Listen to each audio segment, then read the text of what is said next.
Hi! Hello! Welcome back to my channel. ఈరోజు నేను చేయబోయే రెసిపీ పాలక్ కుడుములు. దానికి కావాల్సిన ఇంగ్రీడియెంట్స్ చెప్తాను. పాలకూర, 4 కప్స్ బియ్యం పిండి. ఈ రెసిపీకి మెయిన్ ఇంగ్రీడియెంట్ పచ్చిమిర్చి పేస్ట్. ఇది ఓన్లీ పచ్చిమిర్చి పేస్ట్ కాదు. ఇందులో ఏమేమి వేసానో చెప్తాను.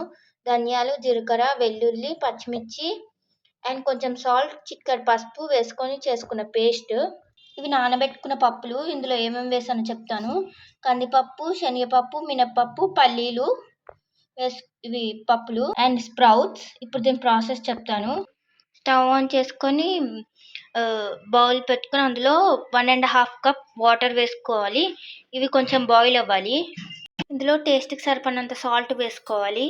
ఇప్పుడు ఇందులో కొంచెం అల్లం వెల్లుల్లి పేస్ట్, చిటికెడు పసుపు అండ్ కొంచెం జీలకర్ర. ఇప్పుడు ఇందులో పాలకూర వేసుకోవాలి. ఇప్పుడు ఇందులో బియ్యం పిండి వేసుకోవాలి. బియ్యం పిండి వేసుకున్నాక కలుపుకోకూడదు. ఇది ఒక 2 మినిట్స్ ఉడికాక స్టవ్ ఆఫ్ చేసుకోవాలి.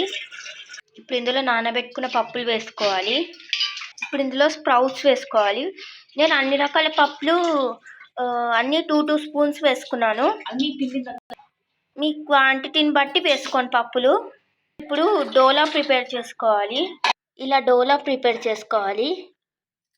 చేతికి కొంచెం ఆయిల్ అప్లై చేసుకొని ఇలా కుడుముల్లా ప్రిపేర్ చేసుకోవాలి. మీకు నచ్చిన షేప్లో చేసుకోండి.